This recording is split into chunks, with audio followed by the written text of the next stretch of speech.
Welcome back, beautiful souls. I am your host, Annie Perry, professional psychic channel, spirituality and manifestation teacher. Welcome back. Hopefully you're all still with me after the last episode.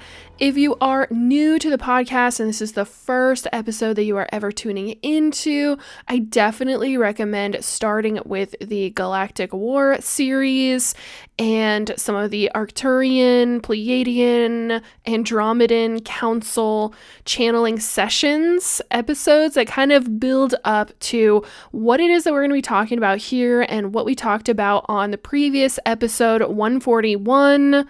The rise and fall of empire. And because of what we're talking about in these episodes, I am trying to be somewhat discreet, pretty vague with the title of the episodes. I'm using code names, and really this is just for our very galactic-oriented community because we are stepping into uncertain times. And so that's what I want to touch on. There were so many things that I talked about in episode 141. It was all over, literally all over the galaxy. It was all over the galaxy. It was so many different things. And I didn't even get to say everything that I wanted to say and talk about everything I wanted to talk about because we were already at 2 hours. So this is a follow-up episode. You will definitely need to listen to episode 141 to have context as to what the hell I'm going to talk about, especially at the beginning of this episode. For the second half of the episode, I am going to be reading some of the transcripts from the congressional hearing about UFOs, UAPs. They just had a hearing here in the United States this week. I think it was November 12th or November 13th. And they brought forward a panel, so we'll talk about who was on the panel, and that panel was questioned as to their knowledge of extraterrestrial technology and extraterrestrial beings, and if those were in the hands of the United States government at this time. And there were just some really interesting things that were said and were talked about, and of course, for me, I already know the answer. So I felt like this would be something that you guys might find really interesting as far as the direction that they're kind of pushing the probe. And I do want to talk about some of my concerns too, because there's definitely a direction that this could go that would be really undesirable. And I really hope that the Galactics, they've been super, super careful about disclosure and about coming into this reality in a very big mainstream way because of the negative cause and effects that could potentially happen. The negative effects through the timelines. They've seen multiple other timelines I talked about on 2 episodes ago, the JFK timeline where there was disclosure and how we as a collective actually redirected to a different timeline. The timelines be timelining right now. Let me tell you what, I feel like I'm in a timeline in the upside down. So I want to share some of that with you guys and talk about some of my concerns versus like what I'm manifesting and potentially some things that I want to bring to the Arcturian Council or maybe channel back in with the GFL Pleiadian Council. We'll see. So I want to talk about 2 different things that I did not get to address on episode 141. And the first one has to do with Atlantis. So we're going to talk about Atlantis, and then we're going to talk about the dynamic between these 2 kind of figures that are emerging here in the United States, and why these 2 people would even be connected to each other, even though they very much seem like they would not be connected at all. So we'll talk about that first before we get into the transcripts. So let's start with Atlantis. The code names that I assigned in 141 are Spaceship and Orange. Hopefully you have figured out who it is that I am talking about. And so Spaceship specifically was absolutely in Atlantis and was absolutely there many, many times, was probably one of the founders, was probably one of, his ideas. And it's exactly the type of thing that he would think, this is such a great idea. Let's go down to this planet where there's really only the Lemurians, and they're kind of in their fall. They're not really at the height of their civilization anymore. And let's go down to this planet. There's lots of room. The continents were different back then, and this was about 25,000 years ago when they really started getting going with this idea of Atlantis, and they wanted to have very high levels of technology, very advanced technology. They would come and go on their ships. I have so many memories of being in Lemuria, in the land of Mu is what it's technically called, but being down there in Lemuria and seeing their ships come and go through the sky. And we really thought that was kind of like blasphemy. We were not really too impressed with that.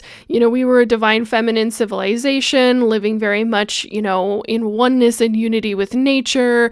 And they were building up this really big society, a lot of advanced technology coming going on their ships, and they were definitely having other extraterrestrials come and go, and that influenced their society a lot.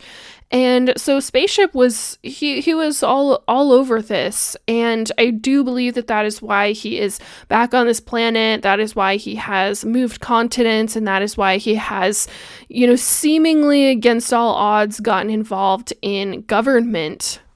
Because as we know, this is one of the places where Atlantean Karma is being resolved. So they were definitely involved in Atlantis. Orange was there as well. Of course, I've talked about on episode 141 how Orange had lifetimes as a Pleiadian, kind of trying to balance out this super masculine, immature masculine energy and kind of trying to develop that way. So really swinging from being very deep in the Orion energy and then swinging super far into Pleiadian, divine feminine energy. I don't think that it has balanced out the way that they had been hoping that it would. And even though we all end up back at the same source, sometimes people's journeys are just bizarre. They're just strange. Like sometimes you try something for like 200,000 or 300,000 years before you realize like, this isn't really working anymore. Like we gotta find a different way to develop our own consciousness and move through the densities of consciousness. So they would have been there too, not in any sort of high profile positions, definitely wanted to be in high profile positions the way that they had been in Orion. And I think that is why they have this really big desire and delight and glee, even though Orange was a businessman who had no military or political experience at all before being elected to the highest position in the land. They were a businessman for pretty much all of this lifetime, and I think that desire for more and more and more power is really what has brought them into this kind of position and this kind of timeline.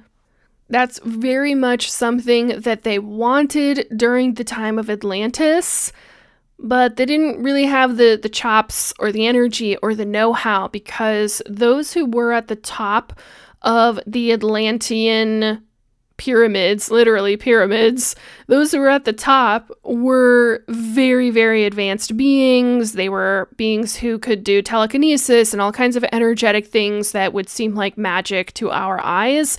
They were not fully carbon-based beings. They still had a lot of etheric energy to them, and so they were able to do a lot of the things that we will be able to do again once we get a little deeper into fourth density.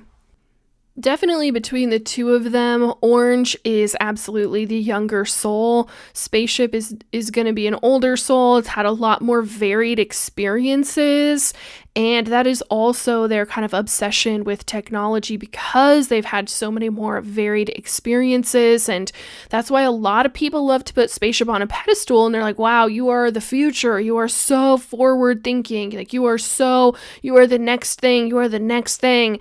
And I guess for me, I'm definitely biased because I hang out with aliens all day that have extremely advanced technology that I'm like, okay. You want to get in a rocket and go to space. Da-na-na-na-na-na-na-na. Have fun with that.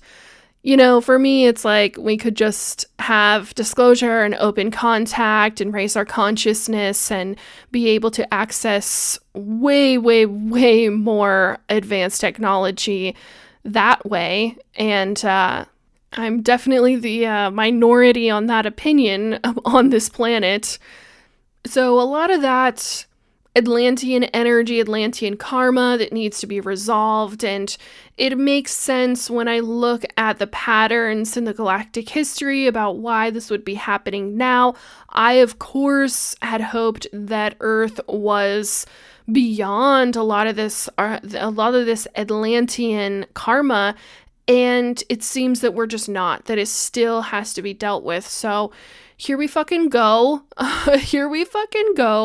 I'm going to be, doing what I have been doing and hopefully doing it a lot more and a lot more directly. And like I said at the end of the last episode, for as long as I am allowed to do what I do, that's what I'll be doing for the next, for the foreseeable future. So why would someone like Spaceship and Orange, they seem like two people that would never get along if you kind of look at their history and the way that people move in and out of their life and where they're coming from. They're both entrepreneurs. They're both businessmen. Neither of them have any military or political experience whatsoever.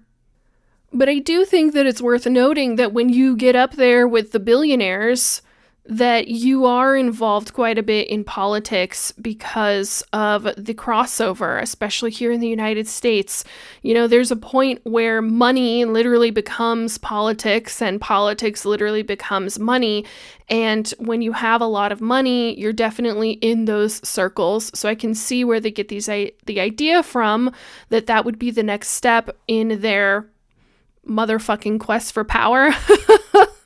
Yeah, if you didn't catch up on the last episode, definitely not the biggest fan of Orange and Spaceship, but I still want to talk about how these two would come together because it seems like they are two people that would never be friends, and we have seen the people file in and out of Orange's life. I mean, like he's flipping pancakes. It's just one after the other, after the other, after the other. If you weren't paying attention from 2016 to 2020 to the politics here in the United States, it was pretty brutal. There was people just in and out of every position constantly.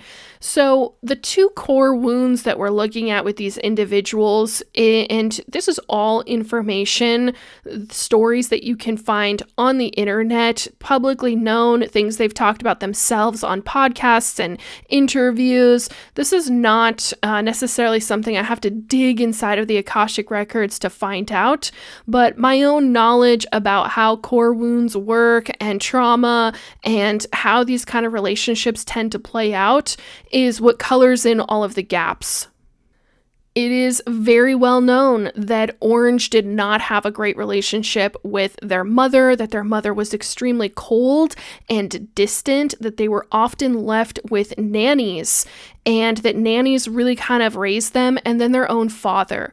Orange was much closer to their father and influenced by their father and had a relationship with their father than they did with their mother. Then you have the complete opposite situation and experience, which is just fascinating to me, and the patterning makes complete sense. You have Spaceship, who has been very open, very vocal about his disgust with his father, has called him, the most horrible human being on Earth, and is estranged or has all of these arguments and issues with, and in a very back and forth relationship too. It's well known that, he has had to financially back his own father from time to time, even though growing up, his father was extremely wealthy.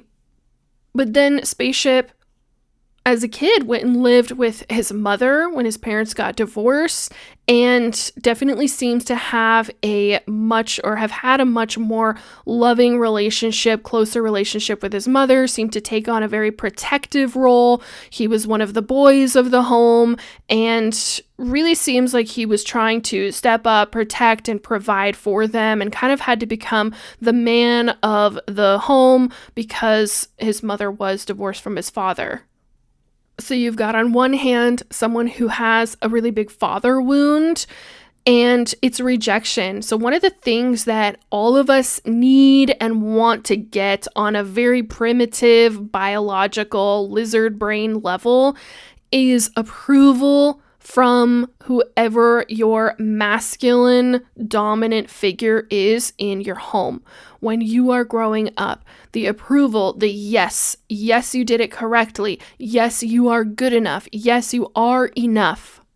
That stamp of approval is something that we all subconsciously seek from the masculine figure. Maybe it was your father, maybe it was your grandfather, maybe it was a stepdad, maybe it was more masculine female figure, whatever it was that held the most masculine energy in your home growing up, that's who you want that approval from. And it doesn't really matter if you like that person or not. And then on the other hand, you have someone who has this mother wound and the rejection of the mother, which is honestly, if you want to know how monsters are made, it's the rejection of the mother. There is just nothing that really messes someone up biologically, mentally, emotionally, and unable to access things like empathy and having concerns for building deep, long-lasting relationships with others, being able to understand some of the subconscious and intuitive messaging that happens between two people. And I'm not making a direct comparison here, but this is something that I've always found very interesting. If you look at people who are like serial killers, most of them are men, and nearly all of them had a mother who would abuse them. So not only did they have the complete opposite experience that you're supposed to have with a mother, the nurturing and the empathy and the intuition and the safe space to go to for all of that warmth and love, you have someone who actively, abused you and hurt you. And it's just one of the most atrocious wounds that I think anyone could have. And unfortunately, all of us go through lifetimes where we experience that. So it's not quite that extreme in Orange's case. Their mother was very cold. Their mother was very distant, was always off doing their own thing. I think that she struggled with depression, and that's why she kind of handed Orange off to nannies to raise him. The way that has impacted his life is a lack of empathy, a lack of ability to create long-lasting, deep, connected relationships, and this narcissistic energy, right? The lack of emotional intelligence. The emotional maturity is something that we learn from the female figure, right? The emotional aspect of our experience.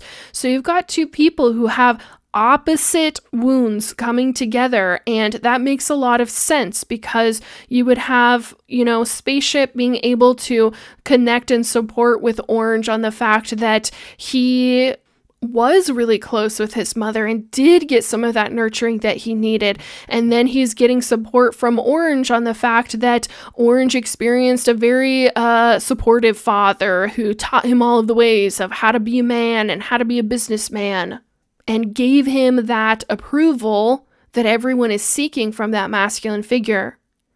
When I look at Spaceship's energy and his behaviors and some of the interviews that he's had, things that have really gotten to him over the years, it really always comes back to wanting approval. There's an interview of Spaceship being told by the interviewer that some of his heroes and people that he look up to do not approve of him and have spoken out against him. And it was the first time I've ever seen Spaceship tear up and almost cry during an interview. And he was like, I could see that little boy wanting that approval from their father.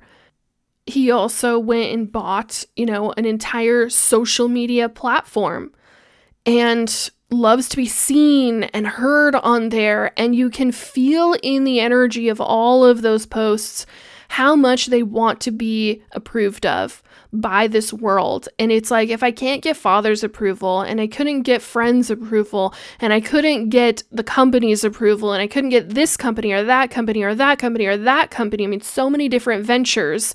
If I couldn't get anyone's approval, now I'm asking, will this country approve of me? On one hand, I feel a lot of empathy for them. And on the other hand, I'm like, you need to do the inner work because no one's coming to give you the approval. And in fact, it's one of the things that repels people away from you is you wanting approval. And I'm certainly not a big fan of my entire country becoming this hostage in someone else's wound and quest for approval. Yeah, I'm not fucking impressed with that at all. I can feel empathy for them, but I'm not fucking impressed with that. So if we flip over to Orange and what Orange would want as someone with a deep mother wound, there's going to be narcissism, there's going to be emotional immaturity, lack of deep relationships. But what most people want who have that mother wound is control. They want to control because subconsciously we believe that if I could just capture, if I could just control, then I would get back what was not given to me freely. And actually we see this in a lot of men who have mother wounds, wanting to be very controlling to their partners, wanting to be domineering or have the last say, or be in control of the finances so that the other person can't leave or can't be independent. For me personally, as a woman who has dated men my whole life, this is something I've seen all over the fucking place. I mean, all over the fucking place is men who have those mother wounds and what it is that they are seeking. They want to control what cannot be controlled because you can't control the feminine. The feminine is either freely given or not gonna give it to you. It's withdrawn. And it's not something that you can buy. It's not something that you can pay for. You can't create deep emotional connections through transactional relationships, right? When you're masculine to masculine, everything is very transactional. That's why the business world is very masculine energy. But when you're masculine and feminine, it's either freely given, freely received. That's the positive and negative charge. That's the plus and minus on a battery that makes the energy actually go in a full, complete loop. So I think that because they, in some ways, kind of complete each other, the other person has the opposite wound, so I can kind of patch up their wound. And that's how they've been able to kind of come together and tolerate each other for as long as they have. But there are patterns here, patterns that always persist. What I kind of foresee happening between the two in this relationship is definitely that Spaceship, being the more empathetic, being more connected to his feminine energy, they're going to be much more manipulative. They're going to be able to read Orange and probably have already energetically read him and understood what his buttons are and, what to push and what not to push and how to subtly manipulate Orange. How to suggest that Orange do certain things that will give Orange more and more and more illusion of control. And in return, Spaceship is getting a bigger and bigger platform to be seen, to be heard in their own quest for approval. Now, what's going to inevitably happen because one of them does definitely have narcissistic personality traits. The pattern with narcissists in relationships is love bombing in the beginning. I love you, I love you, I love you. You're so amazing, you're so amazing, you're so amazing. I foresee us doing all of these things together and it is going to be so fucking great. But because the narcissist must have complete control over the other in the relationship, Spaceship does not want to be controlled. At this exact moment in time, Spaceship fully believes that he is the one controlling and moving the dial on this relationship to get what he wants. But then with narcissists, once they've fully gotten control over someone, they're no longer interested in that person at all. And they'll come up with some reason and kind of kick him out and kick him to the curb. Spaceship doesn't want to be controlled, so they're not going to actually be controlled. What will inevitably happen when Orange Narcissist realizes that he cannot control Spaceship, he will get fed up with it and will find something, anything. And we've seen this in all of his relationships. He'll find whatever it is that displeases him, and he will kick Spaceship out of his life, out of positions, and dog on him, and just absolutely tear and shred him to pieces verbally to anyone that will listen. Now, Spaceship being the one who feels things a lot more deeply than Orange, they're definitely going to fight back. They definitely believe that they're very smart. They haven't gotten into this position by being a complete idiot. But most of how they've gotten here is through persistent manipulation, again and again, no matter how obvious it's become that it's manipulation. I mean, you don't buy things like a social media platform unless you want to manipulate a large group of people. So they're definitely going to fight back and push back, and it's going to get messy. It's going to get messy and dirty. I don't know if Spaceship has thought about this. If they have, then they absolutely have some sort of strategy to get them through at least 4 years to accomplish what they want to accomplish. And then they're going to drop Orange. You know, they'll try to be the first one out of the relationship. So if they've really thought about it, then they absolutely have some sort of game plan for how they're going to get through this time. Because when you look at the first administration with Orange, nobody fucking made it out as friends and BFF. I mean, look at the people who used to work for him and with him. One of them is having the most humiliating experience of literally all of his assets being liquidated and auctioned off right now.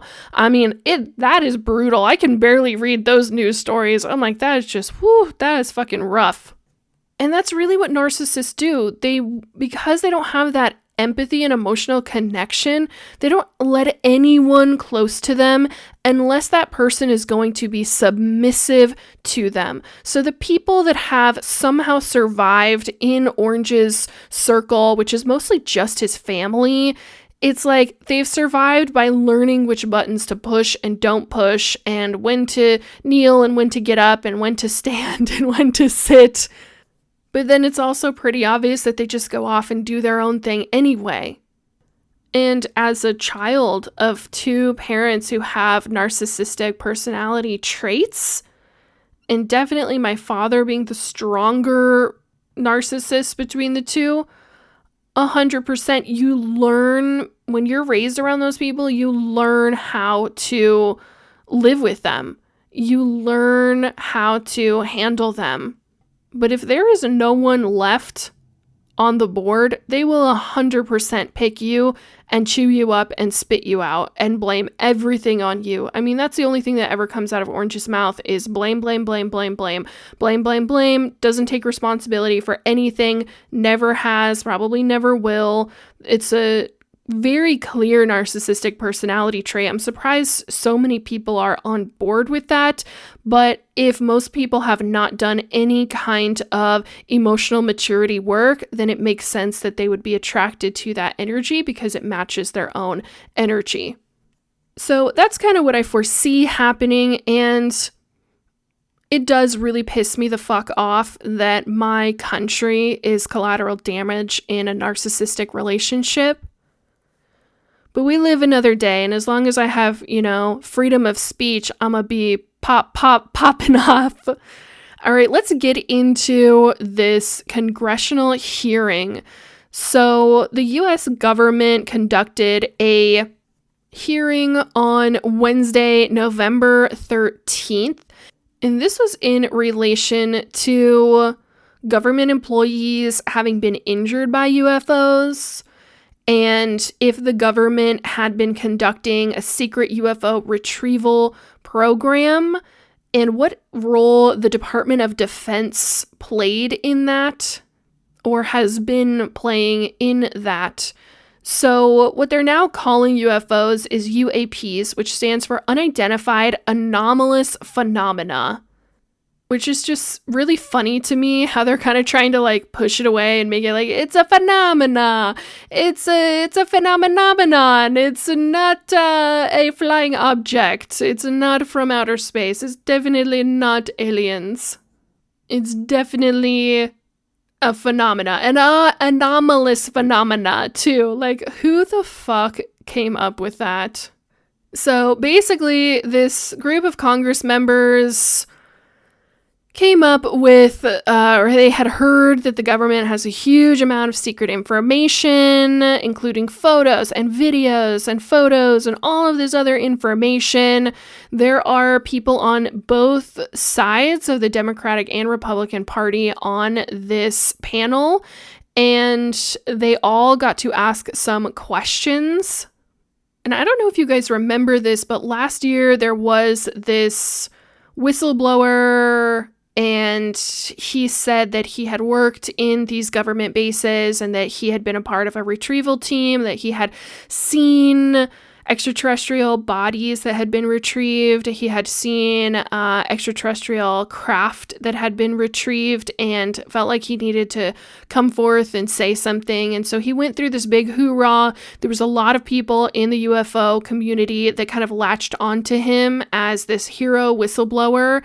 And somehow or other, everyone just kind of looked away. They were like, all right, you say that it happened, but he also brought zero evidence. And he said, you just have to either trust me or I can tell you more details in private.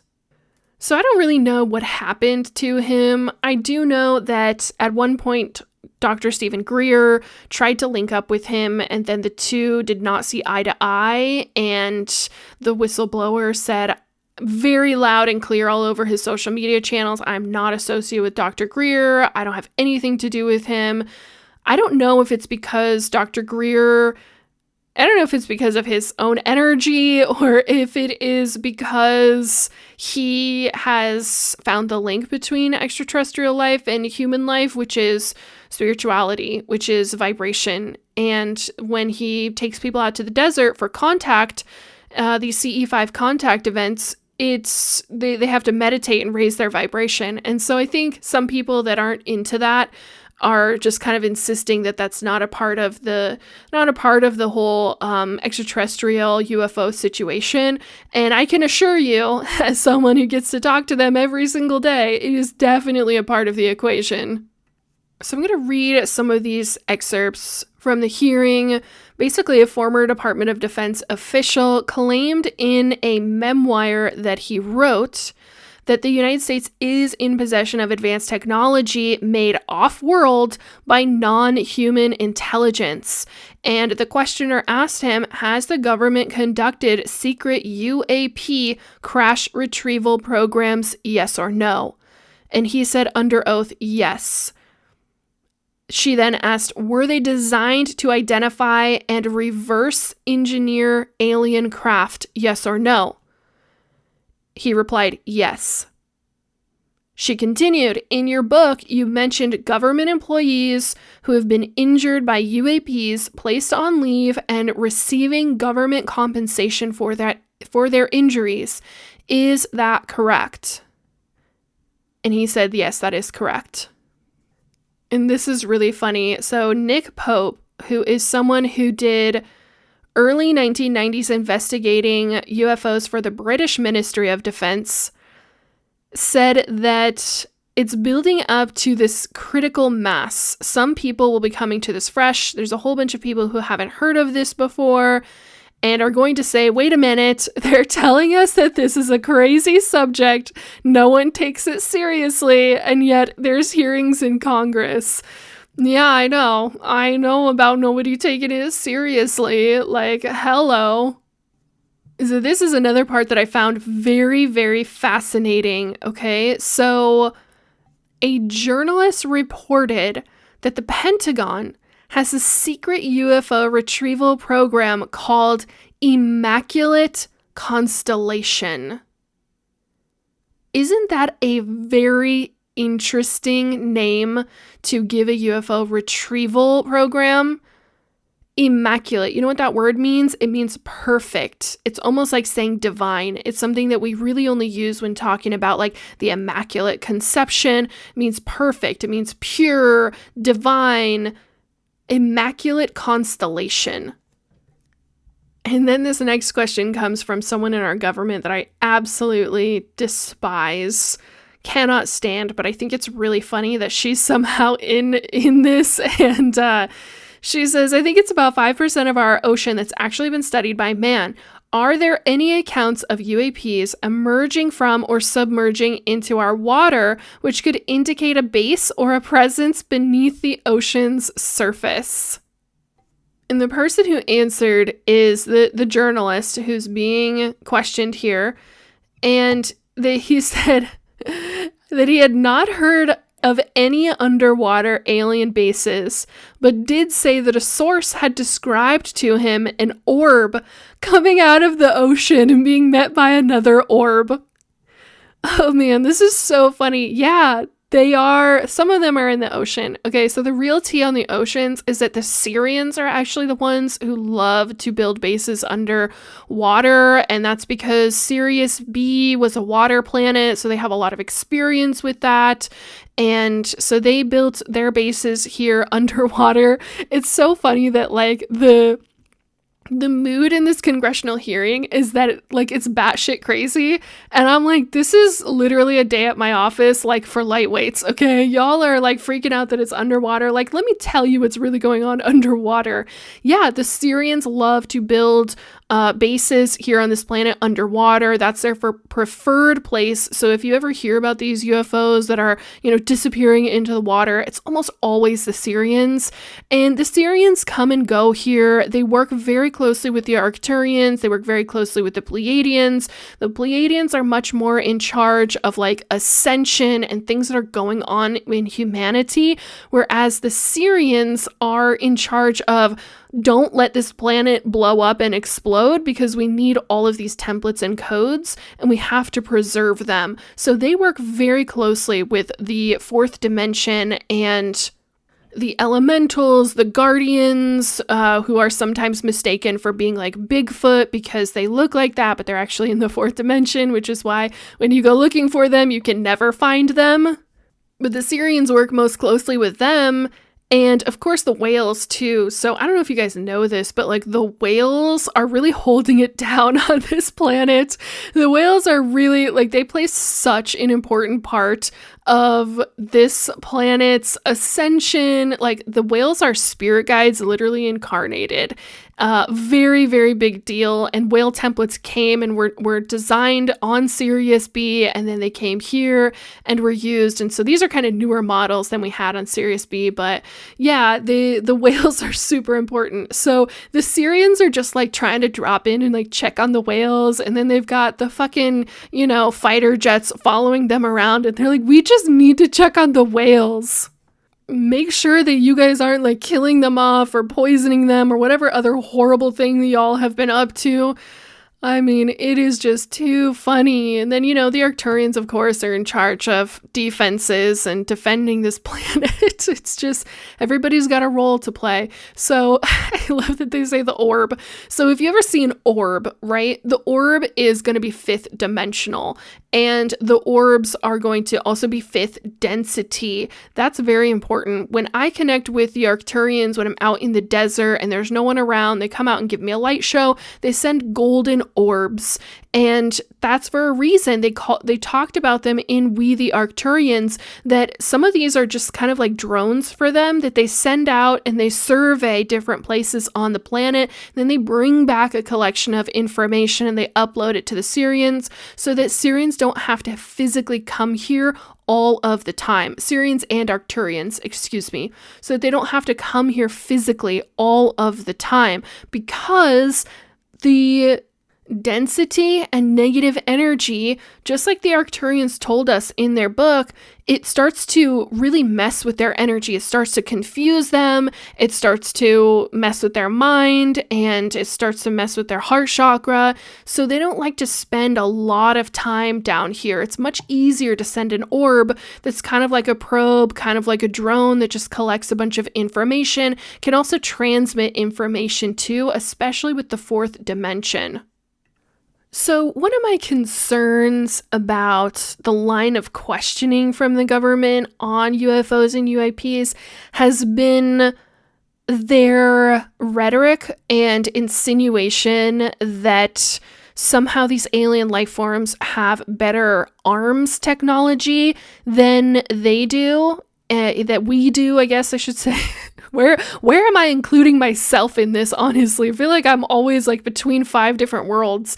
Than humans do, that this alien tech is better than human tech. It abso-fucking-lutely is. It abso-fucking-lutely is. The difference is that it doesn't go pow pow and kill a bunch of people. It goes love light and ascends a bunch of people.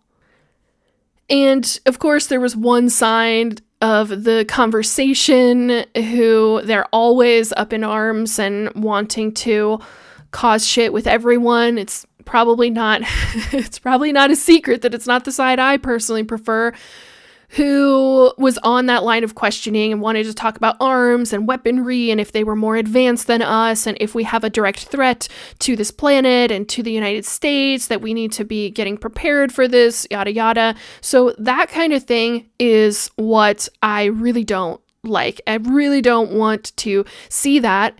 And of course, I would love for disclosure to just be this conversation about love and light and consciousness. And if we just raised our consciousness and came into a moment of harmony, then we could have contact with all of these galactic families who have been waiting to reconnect with us.